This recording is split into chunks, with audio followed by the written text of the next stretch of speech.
वस्तु अंतय खोजे अंतय क्यों कर आवे हाथ, सज्जन सोई सराहिए जो पारख राखे साथ। वस्तु कहीं अलग हो और खोजे अलग तो वो चीज हाथ में कैसे लगेगी। सज्जन वही सराहिए, वही प्रशंसनीय है जो अपने साथ में पारख रखता है। पारख परख की कसौटी, शुद्ध शब्द परख है, अपभ्रंश पारख है, दोनों का अर्थ एक है। परख पारख ज्ञान, गुण और दोष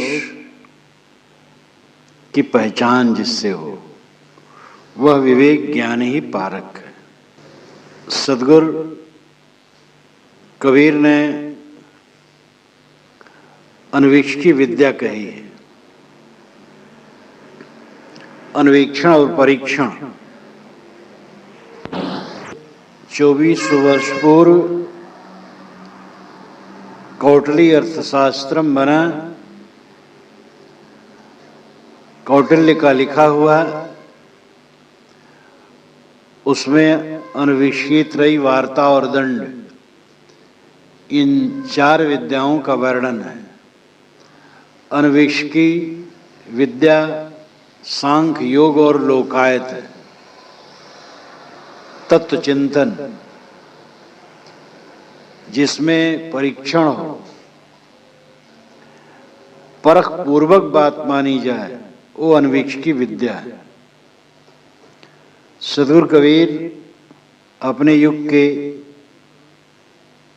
अन्वेषकी विद्या के महापंडित थे।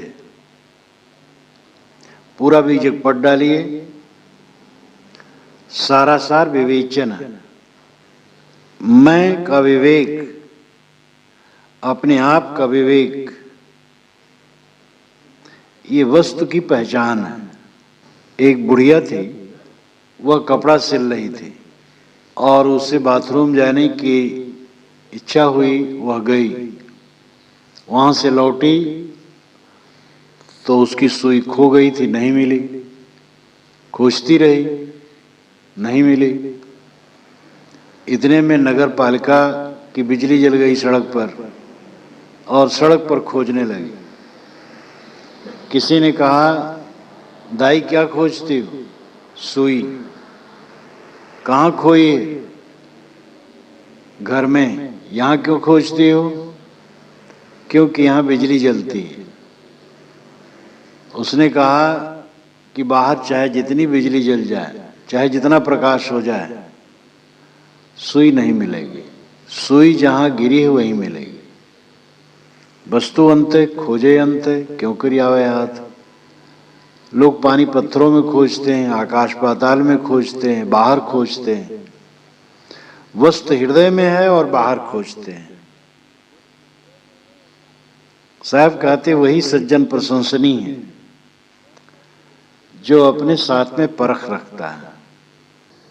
केन उपनिषद में भी कहा गया है, प्रतिबोध वित्तम मतम अमृतत्वम ही विंदते। प्रतिबोध ही ज्ञान है। बोध और प्रतिबोध, ये दीवार है, ये बोध है। दीवार को मैं जानता हूं, ये प्रतिबोध है।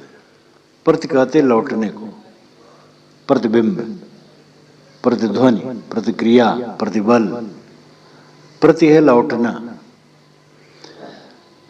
बोध जानना, प्रतिबोध खुद को जानना, जानने वाले को जानना, जो सबको जानता उसको जानना। निस्वरूप का विवेक है। निस्वरूप का विवेक, सद्गुरु विशाल साहब ने कहा, घूम लखत जब आपको मैं जानावत मंद। जब घूम करके अपने को लगता है तो समझता है मैं उस तमंद को जाना, जो अंधकार में जड़ पदार्थ है, उसको मैं जाना। मैं की तरफ लौट आना, अपनी तरफ लौट आना, अपनी स्वसत्ता में आ जाना, ये वस्तु को पाना है। महात्मा ईसा ने बहुत अच्छा कहा है, जिसने सारे संसार को पाया और अपने को खो दिया, उसने क्या पाया? अपने को पाना जीवन में सबसे बड़ी सफलता है। सद्गुरु कहते हैं तुम पारखी बनो। देखो, एक चींटी भी चीनी और बालू मिला दो तो उसमें से परख करके चीनी ले लेती है, बालू छोड़ देती है।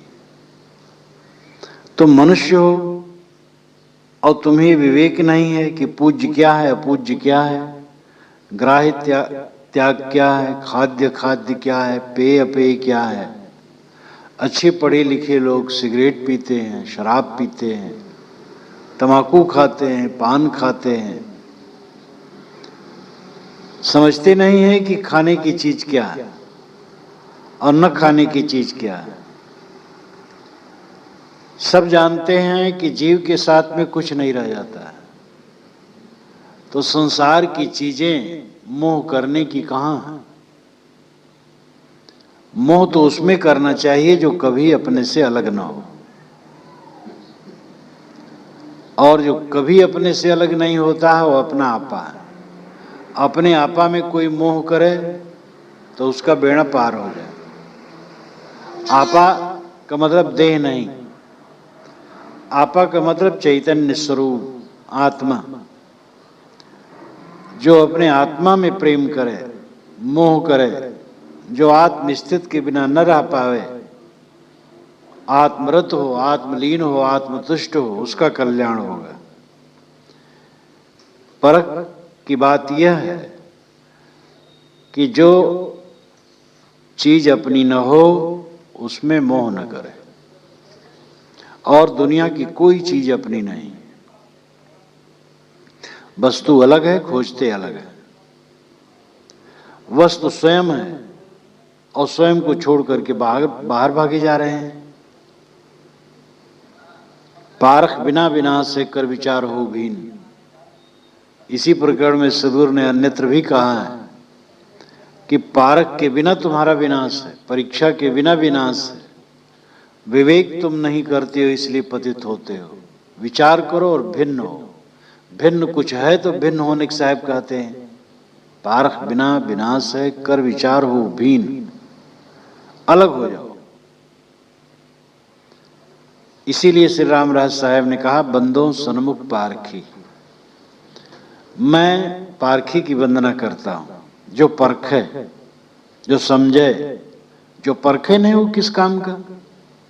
जो खाद्य न समझ पावे कौन आदमी है, पेय न समझ पावे कौन आदमी है, क्या ग्रहण करना चाहिए क्या त्याग करना चाहिए न समझ पावे कौन आदमी। आदमी तो वह है जो समझे।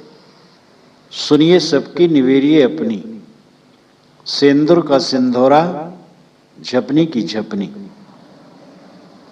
श्रद्धा और बुद्धि का समन्वय। सुनिए सबकी बात सुनो, लेकिन निबेरिए अपनी। अपने विवेक से उसका निबेड़ा करो। गुण दोष की परख, सारा सार का निर्णय, बंधनों का त्याग करो।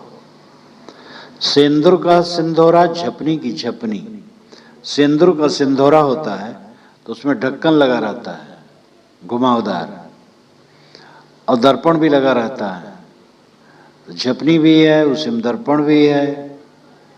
सेंदूर का सिंधोरा है और झपनी भी है। सेंदूर सिंधोरा उसी में है, यानी सेंदूर उसमें रखा जाता है और ढक्कन भी उसी में लगा हुआ है। समझ भी हो श्रद्धा भी हो, दोनों की जरूरत है। केवल समझ हो श्रद्धा न हो तो काम नहीं बनता, और केवल श्रद्धा हो समझ न हो तो भी काम नहीं बनता। कुछ लोग परंपरावादी होते हैं, कुछ लोग परंपरा के उच्छेदक होते हैं।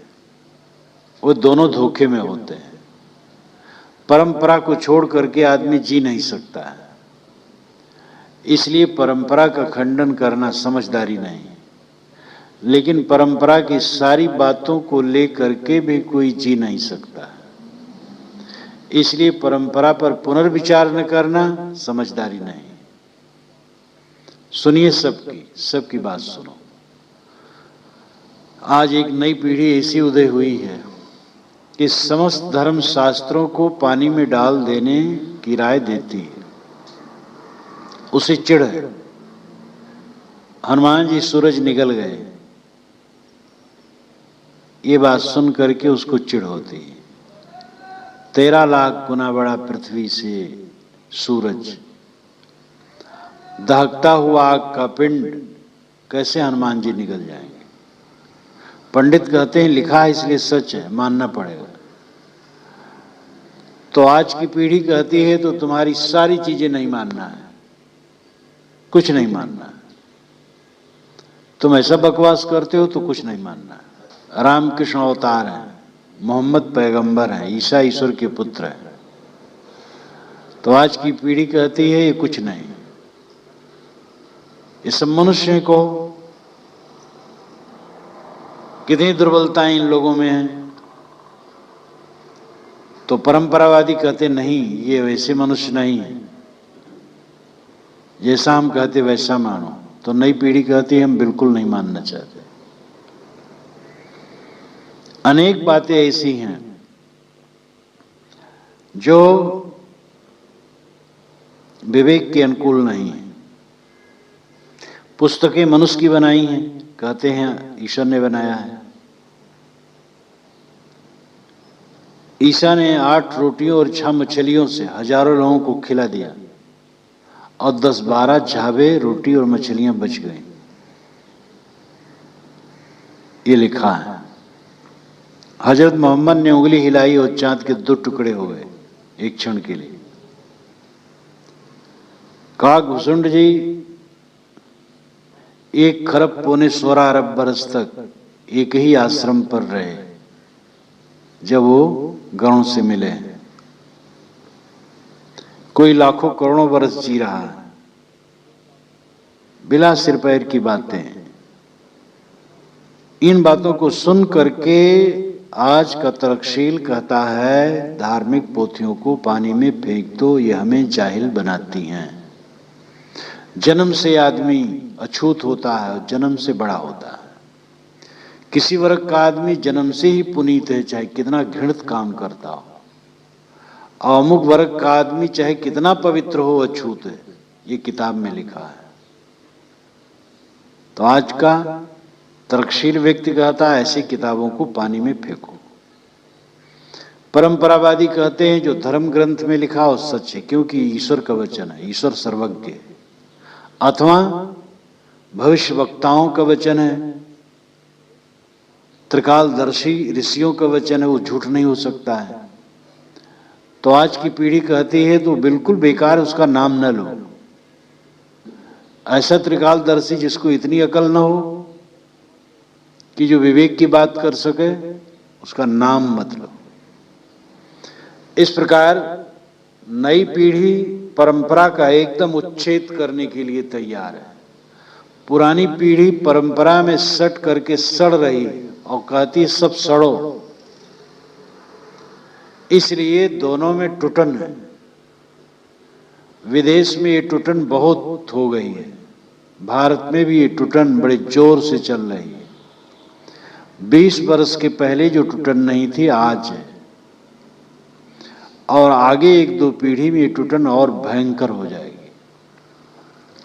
आस्था के बिना आदमी के चरित्र का गठन असंभव है। आस्था श्रद्धा की महती आवश्यकता है, और आज की पीढ़ी आस्थाहीन होती जा रही है। और इसमें खास कारण है परंपरावादियों का बकवास। परंपरावादी उदार नहीं होना चाहते। परंपरावादी उदार हो जाएं तो नई पीढ़ी का कल्याण है। धर्म ग्रंथों में जितना बकवास है उनको छोड़ देने पर भी उसमें काम की बातें बहुत है। धर्म ग्रंथों में जो बकवास है और अमानवीय बातें और अवैज्ञानिक बातें, अविवेकपूर्ण बातें, उन सब को हटा दिया जाए तो भी उसमें कल्याण की बातें बहुत हैं। लेकिन परंपरावादी कहते हैं कि जहां हम उसमें कुछ कहे कि गलत है, तब फिर श्रद्धा हो जाएगी कि फिर लेखक सर्वज्ञ नहीं थे, बहुज्ञ नहीं थे, या ईश्वर वचन नहीं है, या त्रिकालज्ञ नहीं थे, तब फिर आस्थाहीनता हो जाएगी। लेकिन किसी बात की कसौटी ये नहीं है कि किसने लिखा है, ये है कि क्या लिखा है। दुहाई दे हम किसी महापुरुष की और लिखा जो हो बहुत बकवास हो, क्या होता है?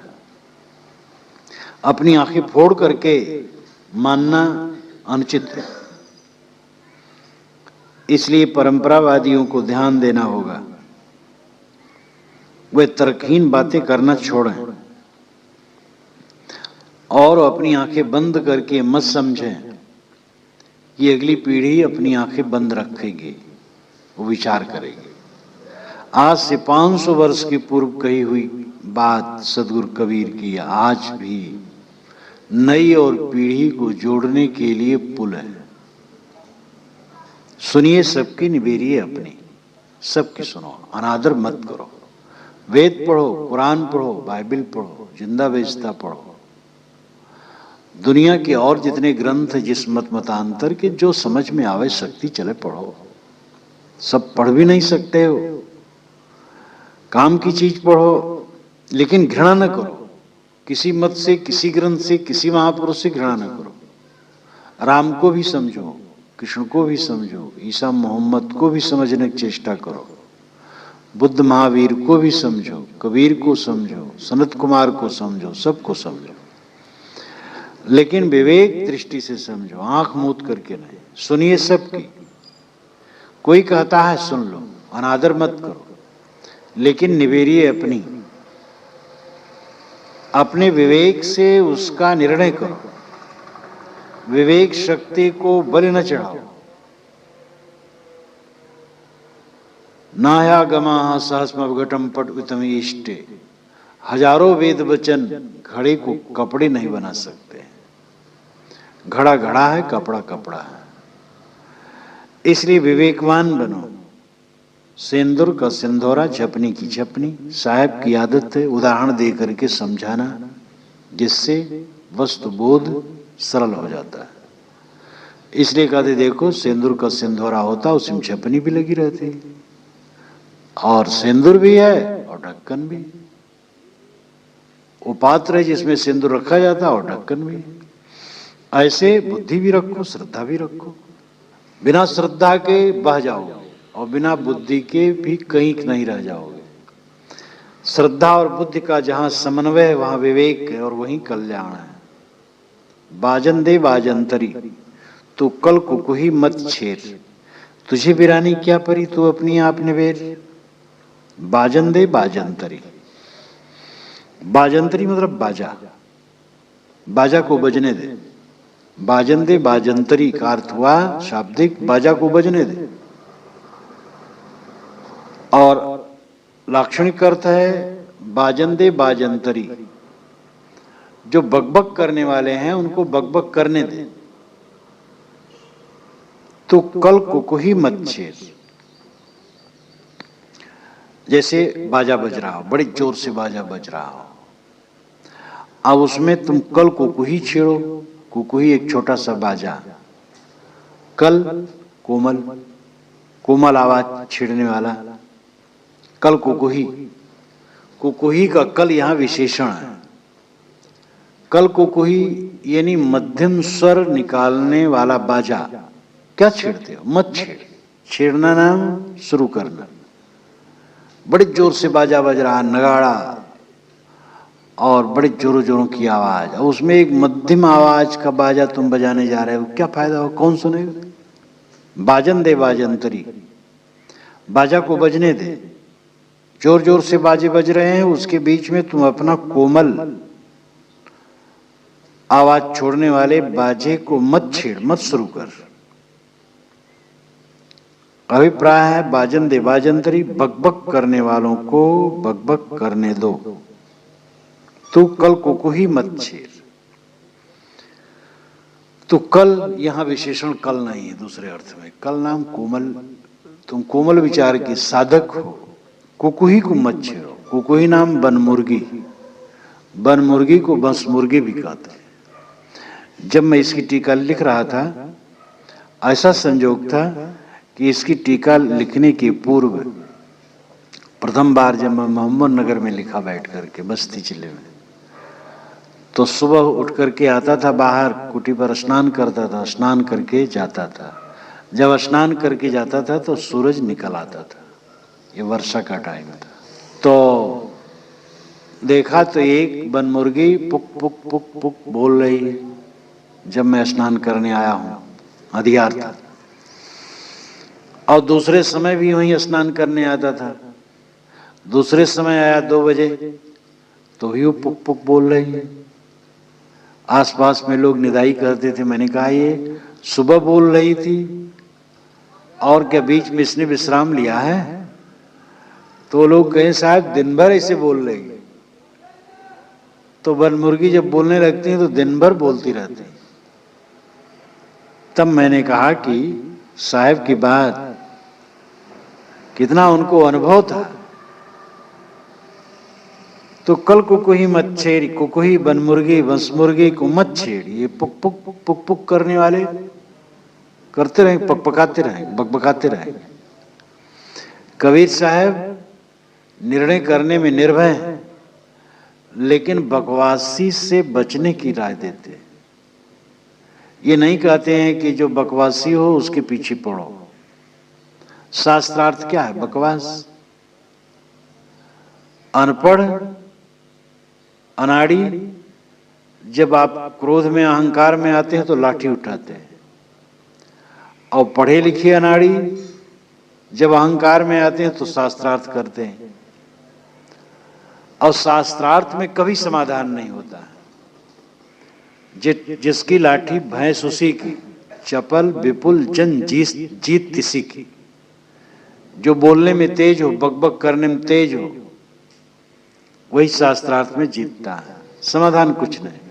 इसलिए विवेकवानों ने शास्त्रार्थ से हटकर सत्संग को समझने समझाने का माध्यम माना है।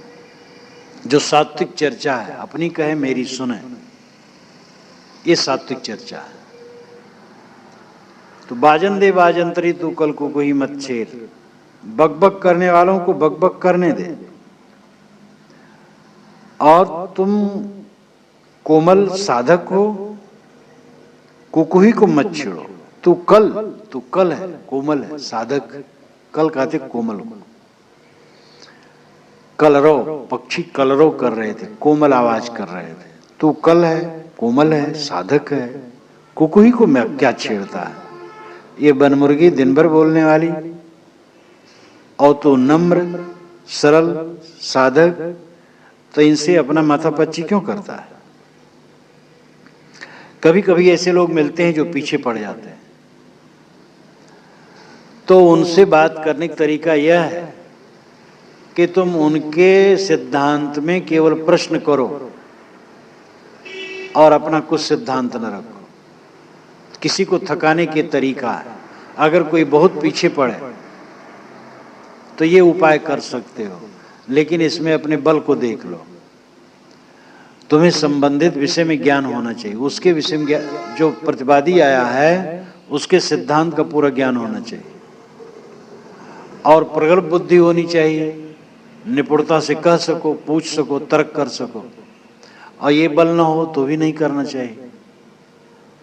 तो जो प्रतिवादी आया हो उसके सिद्धांत में केवल प्रश्न करता जाए और अपना कुछ न रखे सिद्धांत। ये थकाने का तरीका है। बस जो कुछ कहे उसी में प्रश्न करे, जो कुछ कहे उसी में प्रश्न करे, बस अपना कुछ न रखे, तो थक जाएगा। लेकिन सत्संगी के लिए ये भी झंझट है। जीत जाने दो उसको। हारा सो हरि को मिले, जीता जमपुर जाए। तो साहब कहते हैं कोई बकबक करने वाला है, बाजन दे बाजंतरी, बाजंत्री मत बात को लेकर के लड़ने वाले को बकबक करने दो, और तुम अपनी कोमल आवाज उनके बीच में मत छेड़ो। तुझे वीरानी क्या पड़ी, तू अपनी आप निबेर, दूसरे से क्या मतलब है। तुम्हें अपने आप का निबेरा करना, निबेरा का तो निबेड़ा, छुटकारा। तुम अपना कल्याण करो, दुनिया भर को चिताने की हविष न रखो। इस दुनिया में कोई ऐसा नहीं हुआ कि जो दुनिया भर को चिता दिया हो। बड़े बड़े हुए नहीं चिता पाए, उनके आश्रम के आसपास वाले नहीं चेते, उनके अनुगामी कितने नहीं चेते, उनके अनुगामी विरोधी हो गए। ईसा के 12 शिष्यों में एक शिष्य ने 30 रुपए के लोभ में अपने गुरु ईसा को दुश्मनों के हाथ पकड़ाने के लिए षड्यंत्र किया। ईसा को नहीं समझ सका, न समझना अलग, इतनी दुश्मनी किया। तो ये भ्रम कि हम दुनिया की जगा देंगे, धोखा। इसलिए तुम इस चक्कर में मत पड़ो, शांति से अपने साधन में लगो। गावे कथे विचारे नाही, अनजाने का दोहा। कहां कबीर पारस परसे बिना, जस पाहन भीतर लोहा। गाते हैं कहते हैं लेकिन विचारते नहीं, गावे कथे विचारे नहीं।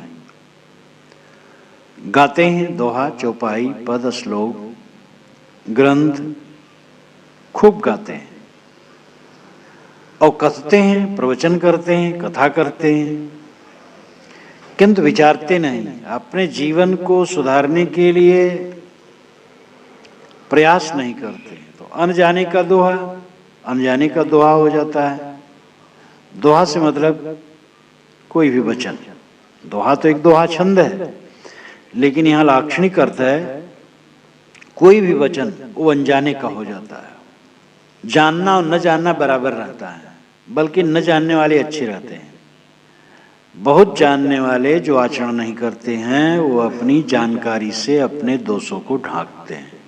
एक बड़े प्रवक्ता को मैंने सुना था 65 में, उन्होंने प्रवचन में कहा, भगवत भक्त में अगर दूषण हो तो वो भी भूषण है। अब ऐसे थे, अभी भी शायद जीवित हों, बूढ़े होंगे। भगवत भक्त में दूषण हो तो भी भूषण है, यानी चरित्रहीन हो तो भी अच्छे। ये अपने दोषों को ढांकने के लिए चालबाजी, गढ़ छील करके बात करना। तो अगर आदमी ज्यादा जानता है और आचरण से नहीं है, तो उसका ज्यादा जानना उसके लिए और विष होगा, उससे अपने दोषों को ढांकेगा।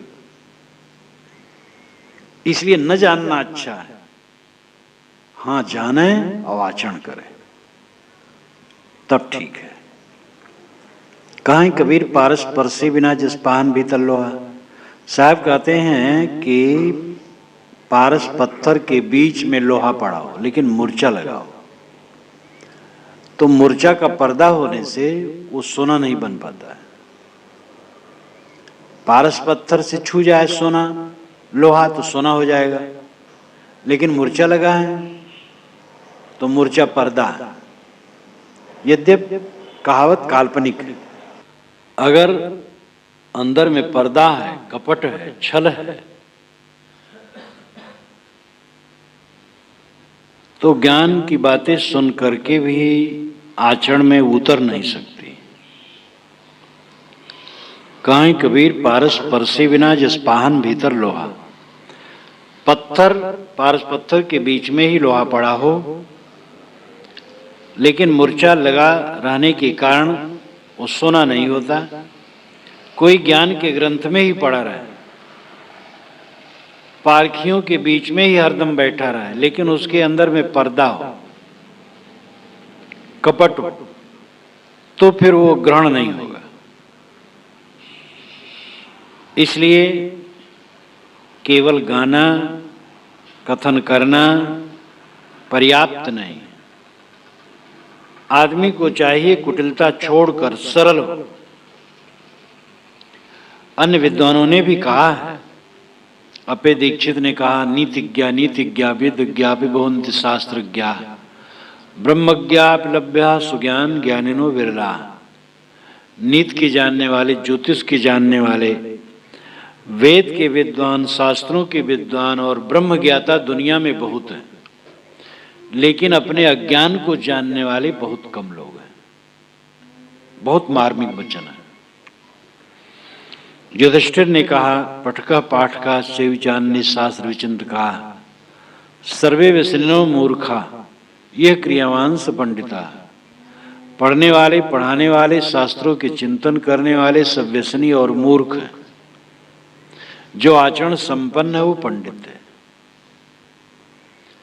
इसलिए जो कुछ हम जाने आचरण में लाने के लिए प्रयास कर। प्रथम एक जो हों किया, भया सुबारा बान, कसत कसौटी न टिका, पीतर भया निदान। प्रथम एक जो हों किया, हो नाम अहंकार, स्वीकार। प्रथम का मतलब सर्वप्रथम।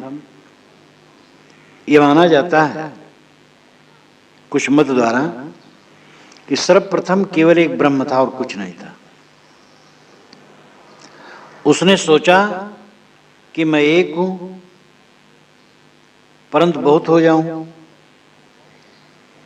और वह एक से अनेक हो गया, जगत बन गया। एकाकी न रमते, उसको अकेले में आनंद नहीं आया। तब एको हम बहुत श्याम प्रजाए, एक मैं बहुत प्रजा के रूप में हो जाऊं। तो ब्रह्म शुद्ध था और अकेले में उसको आनंद नहीं आया, तो जगत के रूप में फूटना चाहा, बस जगत बन गया। भयासु 12 बान, यह सिद्धांत 12 बान उत्तम सोना प्रतीत हुआ। 12 बान कहते खरक, उत्तम सोने को। यह सिद्धांत उत्तम सोना लगा कि पहले केवल एक ब्रह्म था और कुछ नहीं था, अकेले में था, उसको असंतोष हुआ। एकाकी न रमते, अकेले में आनंद नहीं आया। इसलिए एको हम बहुत श्याम प्रजाए, एक मैं बहुत प्रजा के रूप में हो जाऊं, इच्छा किया और हो गया, और सारा संसार फूट के निकल आया। ये सिद्धांत 12 बान उत्तम सोना के समान लगा, लेकिन कसत कसौटी न टिका। जब परख की कसौटी पर इसको कसा गया तो टिका नहीं। पीतर भया निदान, अंत में पीतल ठहरा। पीतल पर सोना का पानी चढ़ा करके लोग ठगते हैं। बहुत से असरफियां, असरफी क्या हो, बस वो सब पीतल का था और ऊपर से सोना का पानी लगा हुआ, और एक असली असरफी ले करके एक व्यक्ति देहाती बन करके एक बाबू के पास शहर में गया और कहा, भैया हम मकान बनवा रहे थे, तो नींव खोदे तो एक कलश मिल गया। अब ये काफी मिला है और मैं थोड़ा आपके पास लाया हूं, चुपगुप इसको आप ले लें, कम दाम दे, कोई बात नहीं, क्योंकि सरकार पकड़ लेगी तो हमारा सब चला जाएगा। तो आप इसको चाहें तो परख करवा लें। तो उसमें से एक निकाल के दे दिया, वही जो असरफी, असली असरफी रही। और सज्जन गए और सुनार को दिखाए, सुनार ने परखा, कहा है तो बिल्कुल असली असरफी है, बढ़िया सोना है, खरा सोना है। वो खूब खुश हो गए, आधे दाम पर जा करके ले लिए, बहुत मगन हुए, लाखों रुपए को उनको फायदा होने की बात थी। और जब उसने दिया तो असली असरफी अपने पास रख लिया, एक असरफी भी वो असली नहीं दिया, वो सब नकली दे दिया और चला गया। वो कहाँ था पता नहीं, कहाँ पावे। तो अब वो तो धरे घर में, गर्माहट हुई, लेकिन भय भी हुआ कि और भी परखाएं। तो उसमें 2 चाल लेकर के सुनार के पास गए, देखा तो सुनार ने कहा, तो एक भी असरफी नहीं, कि आपने कहा था कि भी पहले वाला तो था, लेकिन ये सब तो नहीं है।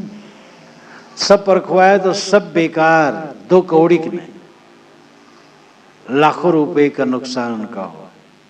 ये घटनाएं घटा, ये असली घटना है और जल्दी ही घटी ये घटना, शहर में घटी है। और एक देहाती बन करके वो ठग ले गया बाबू को, पढ़ा लिखा बेवकूफ होता है कि अनपढ़? जो बेवकूफ हो जाए वही बेवकूफ। कबीर लोभी के गांव में ठग नहीं पड़े उपास, जो जयमत को लोभिया ते घर ठग को बास। लोभी अगर है तो ठग जरूर उसको ठगेगा। साहब कहते जब कसौटी से कसा तो पीतल ठहरा। ये सिद्धांत, एक ब्रह्म से जगत बना, बड़ा बढ़िया लगा, वाह खरा सिद्धांत। लेकिन जब कसा गया कसौटी पर तो पीतल ठहरा। क्यों? ये तो केवल बात हुई, अब कसौटी से कसा है। ब्रह्म अखंड है, अद्वैत है, सर्वत्र परिपूर्ण है, निर्वयव है, स्वगत भेद से रहित है और सजात भेद से रहित है, विजात भेद से रहित है। उसमें न स्वजात भेद है, न विजात भेद है, न स्वगत भेद है। अखंड एक निर्विकार सच्चिदानंद घन है, वही जगत बन गया। अब सोचो, सत असत बन गया, चित अचित बन गया, आनंद क्लेश बन गया। क्योंकि जगत असत अचित और क्लेशमय है। जो सत था असत बन गया, जो चित था चैतन्य था वो जड़ बन गया, जो आनंदमय था क्लेश बन गया। कैसे बन जाएगा? कारण गुणपूर्वक कार्य गुणों दृष्टा। कारण के गुणपूर्वक कार्य में गुण होते हैं। मिर्चा का शरबत बनेगा तीता होगा, शक्कर का बनेगा मीठा होगा। चेतन से बनेगा, अगर चेतन कुछ परिवर्तित होता है, वो चेतन है तो चेतन से चेतन बनेगा, जड़ कैसे बनेगा? तो सच्चित आनंद असत अचित और क्लेश कैसे बन गए? और फिर सजात विजात और स्वगत भेद से ब्रह्म रहित है। जैसे एक मनुष्य है तो विजात भेद है, घोड़ा हाथी, वो विजात भेद है। और सजात भेद है, जैसे हम एक मनुष्य दूसरा मनुष्य, तो है तो सजात लेकिन भेद है, अलग मनुष्य है। तो विजात भेद सजाति भेद हुआ। स्वगत भेद जैसे स्व में ही भेद, जैसे हाथ पैर उंगलियां आंख नाक कान, ये स्वगत भेद है। ब्रह्म में तीनों भेद नहीं है। ब्रह्म एक अखंड ठोस है, तो विजात तो उसके साथ कुछ है नहीं, इसलिए विजात भेद नहीं है, वही अकेले है। और सजात भेद भी नहीं, ब्रह्म के समान कोई दूसरा ब्रह्म भी नहीं है। और स्वगत भेद भी नहीं, क्योंकि वो सावयव नहीं है। सावयव का मतलब अंग सहित होना, अवयव ना अंग। तो सावयव तो है नहीं, कोई अंग तो है नहीं, तो स्वगत भी भेद नहीं कि हाथ पैर उंगलियां हो। वो तो एक अखंड ठोस है। जो सजात भेद विजात भेद स्वगत भेद से रहित और निर्वयव हो, वो जगत कैसे बनेगा? जो अखंड हो टूटेगा कैसे? जगत में विकार है, स्फुरण है, क्रिया है, गति है। और अखंड ठोस सर्वत्र व्याप्त है, तो कैसे वो बन गए सब? इसलिए कसत कसौटी नाटिका। जब परख की कसौटी की गई तो ठहरा नहीं। पीतर भया निदान, ये अद्वैत ब्रह्मवाद अंत में पीतल ठहरा। एक साखी काफी है कबीर साहब। जो एक ब्रह्म से जगत उत्पत्ति की कल्पना करते हैं, केवल एक साखी काफी है उसको समझने के लिए। जो पे बीज रूप भगवान तो पंडित का पूछोआन, इसमें और विवरण पूर्वक है और इसकी टीका व्याख्या में खूब विस्तार से बताया गया है। ब्रह्म का मतलब श्रेष्ठ। अहम ब्रह्मास्मि तत्त्वमसि, अयम आत्मा ब्रह्म, प्रज्ञानम ब्रह्म। मैं ब्रह्म हूं, तुम ब्रह्म हो, आत्मा ब्रह्म है, ज्ञान ब्रह्म है। इतना मात्र ठीक है। जीव ज्ञान स्वरूप है और ब्रह्म है, श्रेष्ठ है, महान है, बस। अब वो जड़ चेतन सब एक है, यही भ्रम है। अंशांशी भाव, व्यापक भाव, जड़ चेतन अभिन्न भाव, ये सब महाभ्रम है। मैं शुद्ध चैतन्य हूं, ज्ञान मात्र हूं, अविनाशी हूं, मैं ब्रह्म हूं, श्रेष्ठ हूं, महान हूं, ये बात ठीक है। लेकिन सारा जड़ चेतन में हूं, ये गड़बड़ है। कबीरन भक्त बिगारिया, कंखर पत्थर थोए, अंतर में विष राग के अमृत डारिन खोए। कबीरन सामान्य लोग अपने नाम का भी साहब अन्य कर्ता के रूप में वर्णन कर देते हैं। अन्य वचन के रूप में वर्णन कर देते हैं। कबीरन भक्त बिगारिया, यानी सामान्य लोगों ने कंकर पत्थर धो करके भक्ति बिगाड़ दी। बहुत हल्का और बड़ा मधुर खंडन है। बीजक में वैसा कोई मूर्ति खंडन नहीं है खास, हल्का सा, ये हल्का सा खंडन है। और माटी के कर देवी देवा काट काट जो दैया जी, जो तोहरा है साचा देवा खेत चरत क्यों न लैया जी। मिट्टी के पत्थर के पिंडी पूज करके सचैतन्य प्राणी का वध करते हो, तो जीव वध को लेकर के साहब उसका खंडन किया। और सात्विक मूर्ति पूजा का खंडन बीजक में कोई खास नहीं है, तो बस यही है। और बड़ा हल्का, और कहना पड़ता बिना कहे तो बोध नहीं होता है। कबीरन भक्त बिगारिया, यानी सामान्य लोगों ने भक्ति बिगाड़ दी, साधारण लोगों ने भक्ति बिगाड़ दी। कैसे बिगाड़ दी? कंकर पत्थर धोए, कंकर पत्थर को धोकर, यानी जड़ पिंडियों को भगवान मान करके उसको नहलाना धुलाना खिलाना पिलाना सुलाना जगाना, ठंडी में अंगीठी रख करके आग तपाना, और गर्मी में कूलर चलाना पंखा चलाना। एक मंदिर में गया तो दोपहर का समय हुआ, तो पुजारी जो अंदर में मूर्ति रहे वहाँ दरवाजे में छेद करके रस्सी निकाले रहे, तो बाहर वो लेटे रहे और खींचा कर रहे। हम के महाराज तो अब तो भगवान सो रहे हैं, आप क्यों अब खींच रहे हैं? पंखा तो है ही। कहे महाराज ऐसा है, बिजली पता नहीं कब चली जाती है, तो इसलिए भगवान को कष्ट होगा, तो बिजली के भरोसे हम नहीं रहते, इसलिए चलाते रहते हैं। देखो कितनी निष्ठा है। वो बिजली चली जाएगी तो भगवान को कष्ट हो जाएगा, ये और पंखा हरदम चलाते रहेंगे, तो कितना मान बैठा है उसको। महापुरुष का चित्र हो वो स्मारक है, और उनकी याद आती, इतने उसका उपयोग है। और उसको ठंडी नहीं लगती, गर्मी नहीं लगती, बेजान है, अपनी मक्खी नहीं हाँक पाती, तो क्या उसको तुम पंखा चल रहे हो, भोजन करा रहे हो। भोजन करे तो हम लोग भी भोजन कराने के तैयार हैं, भोजन करा देंगे। साहब कहते हैं कि अंतर में विष राख के अमृत डायन खो, अंतर में विष रख लिया और अमृत खो दिए। अंतर में विष रख लिया यानी मन में जाध्यास स्वीकार लिया। अमृत चेतन है, अविनाशी को अमृत कहते हैं,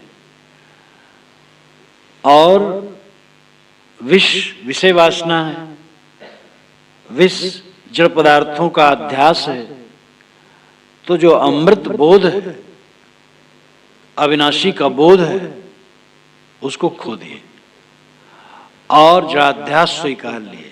जड़ पिंडियों में भगवान की कल्पना करके उसी की आराधना में समय बिताते हैं। लोग कहते हैं महाराज ऐसा है कि वो सीढ़ी है, मूर्त पूजा एक सीढ़ी है। सीढ़ी तब मानी जाए जब आदमी आगे छत पर पहुंचे। अब 80 वर्ष के हो गए पुजारी, अभी भी वही पूज रहे हैं और आत्मज्ञान के लिए चेष्टा ही नहीं कर रहे हैं, तो सीढ़ी कहाँ हुई? इसलिए अविनाशी बोध के लिए सदगुरु की उपासना अपेक्षित है। सदगुरु ने बहुत मार्मिक वचन यहाँ कहा, कबीरन भक्त बिगारिया कंकर पत्थर थोए। जड़ पिंडियों की पूजा करके अर्चना करके सामान्य लोगों ने भक्ति का स्वरूप बिगाड़ दिया। भक्ति तो है स्वरूप स्थित, भक्ति का अर्थ है अनुराग, सत्य के लिए अनुराग, स्वरूप ज्ञान के लिए अनुराग, स्वरूप स्थित भक्ति। भक्ति का अर्थ है विभाग करना, ये शाब्दिक अर्थ है।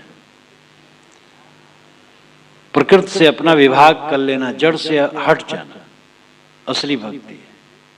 विषयासक्त त्याग करके स्वरूप में स्थित हो जाना भक्ति है। और दुर्भाग्य है कि स्वरूप ज्ञान स्वरूप स्थित छोड़कर केवल जड़ पूजन में लगे रहे। रही एक की भई अनेक की, विश्वा बहुत भतारी। कहां कबीर काके संग जरी हो बहु पुरुषन की नारी। जैसे एक स्त्री थी, वो एक पद की रही, एक पद की पत्नी रही, लेकिन उसका मन चंचल हो गया, अब आगे चल करके वो वेश्या बन गई, तो बहुपति वाली बन गई। अब अंतिम समय आया तो किसके संग में वो सती होगी? कहां कबीर काके संग जरी हो। अंतिम तुम सती होगी तो किसके संग में सती होगी? बहुपुरुषन की नारी, बहुपुरुषन की नारी तो बन गई। ये तो अलंकार है, रूपक उदाहरण है। मनोवृत्ति जीव की पत्नी है, और मनोवृत्ति जीव को छोड़ करके, स्वरूप को छोड़ करके बहुत जगह भटकने लगी। रही एक की भई अनेक की। ये मनोवृत्ति केवल एक की रही, लेकिन अनेक की हो गई। मनोवृत्ति केवल तुम्हारी रहनी चाहिए, तुम्हारी मनोवृत्ति तुम्हारे में रमना चाहिए, यानी मनोवृत्ति हमारी आत्मा में रमना चाहिए, लेकिन आत्मा में न रम करके बहुत की हो गई। विषय वासना, तमाम देवी देवता, भूत प्रेत, परोक्ष ईश्वरादि में ये मनोवृत्ति भटकने लगे। जहां जहां गयो अपन पो खोयो, ते फंदे बो फंदा। साहब कहते हैं अपने स्वरूप भाव को छोड़ करके जहां जहां जाओगे अपन को खो दोगे, अपना स्वरूप भाव नष्ट होगा और उसी बंधन में फंस जाओगे। तो यह मनोवृत्ति जिसे चाहिए था पतिव्रता होना, अपने पति में रमे, उसका पति चेतन है, स्वयं स्वरूप है। मनोवृत्ति को चाहिए अपने स्वरूप में लीन हो, लेकिन मनोवृत्ति विषयों में भटक रही है, दुनिया के प्रपंच में भटक रही है, नाना देवी देवताओं भूत प्रेतों में भटक रही है, परोक्ष में ईश्वर मान करके भटक रही है। जहां तक मन का भटकाव है उस सब परोक्ष में भटकना है। साहब कहते हैं कि अंत में किसके संग में जलोगी। अर्थ है कि ऐ मनोवृत्ति, तुम किसमें विश्राम पाओगे? मनोवृत्ति का एक विश्राम स्थल होना चाहिए। एक स्वरूप स्थित में विश्राम पाना जीवन का फल है। जहां तक मन का आयाम है उसमें चित्तवृत्ति अगर चलती है तो चलती रहेगी, और मन के आयाम से, मन के क्षेत्र से लौटकर जब मनोवृत्ति स्वरूप में आएगी तो अचल हो जाएगी। बहुत पुरुषों की नारी किसके साथ में सती हो। बहुत बातों में उलझी हुई मनोवृत्ति कहां विश्राम पाए? उस विश्राम, उस जगह उसको विश्राम मिलेगा जहां अपना आपा है, स्वरूप है। स्वरूप में ही विश्राम मिलता है, बाहर विश्राम नहीं मिलता। जहां तक भौतिक पदार्थ है वो भौतिक है, और जहां तक मन की कल्पना है वो परोक्ष अवधारणा है।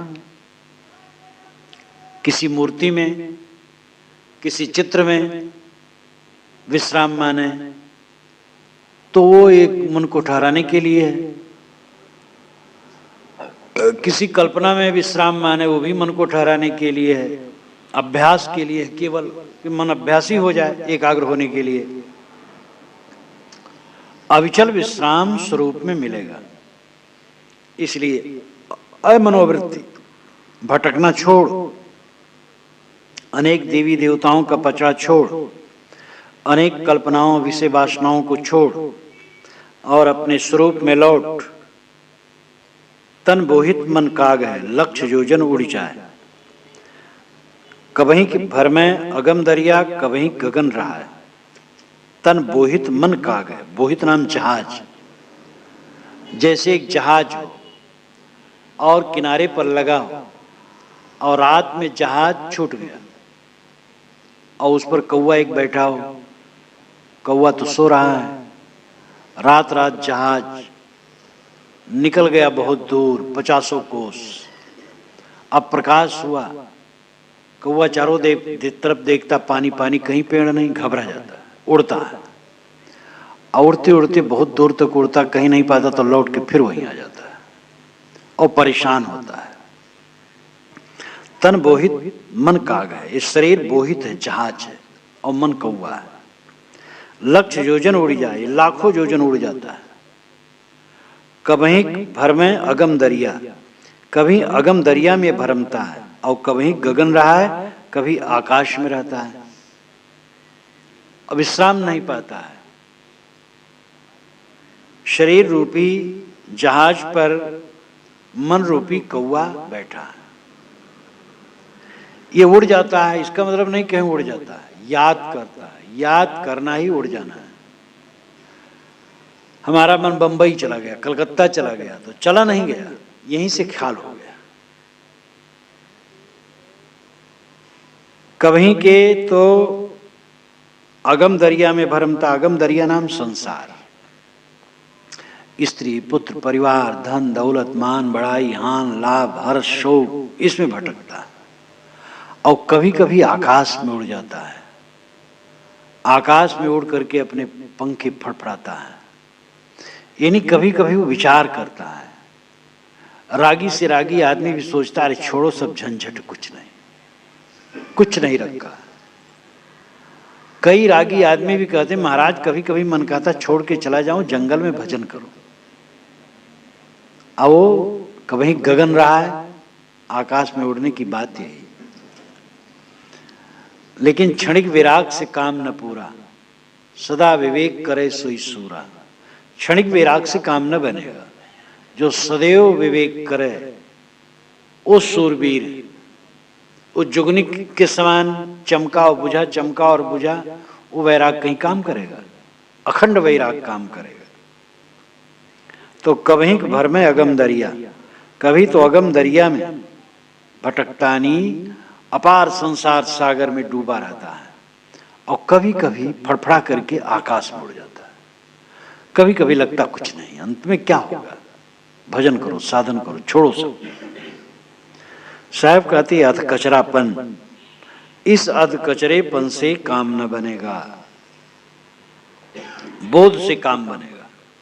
बोधवान बनो और एकरस अपने मन को ठहराओ। ज्ञान रतन की कोठरी चुंबक दिनो ताल, पारख आगे खोलिए कुंजी बचन रसाल।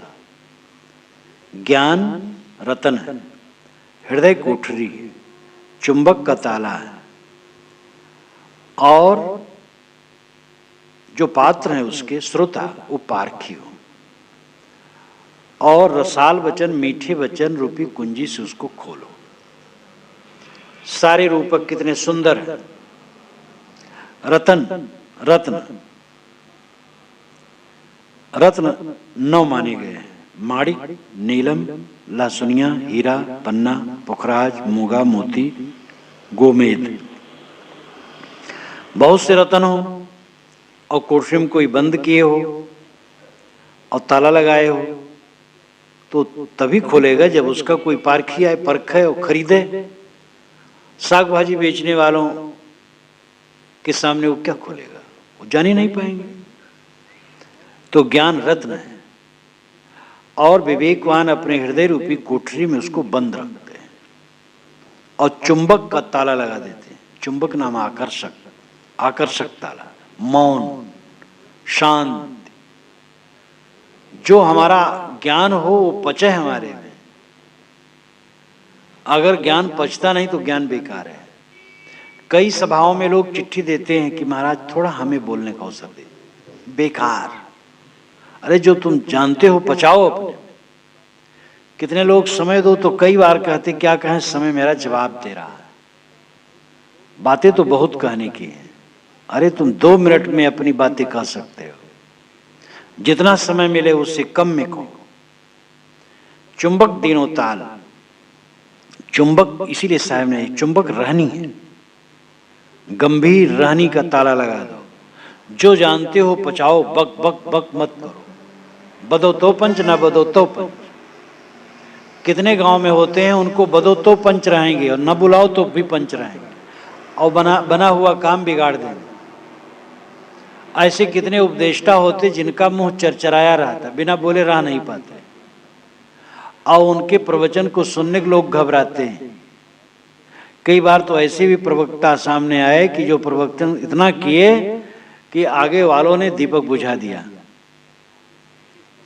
घबरा गए सुनते सुनते। तो ये क्या है? चुंबक दिनों ताल। साहब कहते चुंबक का ताला लगाओ, मौन शांत। हाँ, कोई पारखी आवे, सत्पात्र आवे, ज्ञान की बात चाहे तो उसके आगे खोलिए। कैसे खोलिए वो तरीका साहब बताते। कुंजी बचन रसाल। रसाल कहते हैं मीठा। मीठे वचन रूपी चाबी से खोलो, मीठा वचन शुरू करो, कटु नहीं। कटु वचन कह करके तो रही सही श्रद्धा भी उसकी समाप्त हो जाएगी। अगर वो अनाड़ी है, मूर्ख है, ठीक है, लेकिन तुम्हारा यही तो लक्ष्य है कि वो समझ जाए, तो उसको कोचने से वो नहीं समझेगा। मिठास उत्पन्न करो, प्रेम दो, स्नेह दो। जितना समझेगा समझेगा, नहीं समझेगा तो प्रेम तो नहीं छोड़ेगा, फिर दूसरी बार समझेगा। और पहले ही तुम उसको कट कह दिए तो संबंध ही तोड़ देगा। इसलिए साहब कहते हैं कि तुम्हें अपने ज्ञान के खरेपन का जोश नहीं होना चाहिए। ऊंजी वचन रसाल, मीठे वचन रूपी चाबी से खोलो अपने हृदय की कोठरी को जिसमें ज्ञान रतन भरा है, और पारखी के आगे खोलो। साहब ने कहा पहली बात तो यह है कि चुंबक का ताला लगाओ, मौन शांत रहो, जो समझते उसको पचाओ, उसका आचरण करो, और अधिकतम मौन रहो। अब अगर कोई मिल जाए सत्पात्र, पारखी हो, समझदार हो, समझने वाला हो, तो मीठे वचन रूपी चाबी से खोलो और उसको विवरण से समझाओ। एक एक साखी में कितनी रहनी, कितना व्यवहार, कितना सब कुछ है। यही एक साखी का मनन करें कि ज्ञान रत्न है और उसको रखने की कोठरी हमारा हृदय है। उसको सुरक्षित रखने का तरीका है मौन शांत, अपने में पचाना, आचरण करना। और जब पात्र मिले तब मीठे वचनों से उसका प्रकाश करना। ज्यादातर साधकों और साधुओं के लिए तो ये पूरी रहनी का विषय है। ज्ञान रत्न अपने हृदय में जमा रखो और मौन ताला रखो। जरूर उसको खोलो जब पारखी मिले, समझदार मिले, सत्पात्र मिले। और खोलने का तरीका मीठा वचन, कायदे से समझाओ, बेकायदे से नहीं, मधुरता से। इस प्रकार सद्गुरु रहने की बात और उपदेश की बात दोनों कहते हैं। तुम अपने आचरण में रहो और उपदेश भी करो। परख प्रखावन जीवन केरा, यह व्यवहार यथार्थ निवेरा। परखे और परखावे सदा, सत्संगत के बीच ताको हमारी बंदगी किंचित रहे न कीच। एक व्यक्ति को अच्छी बुद्धि दे दी गई, कितना कल्याण हुआ, महापुण्य। इसलिए विचार फैलाओ, किंतु समझ बूझ के, भावुक होके नहीं, अविवेकी होके नहीं, स्वयं छिछले होके नहीं, स्वयं आचरण संपन्न तुम हो। रहनी में डूबो और मीठे वचनों से दूसरे में प्रकाश करो।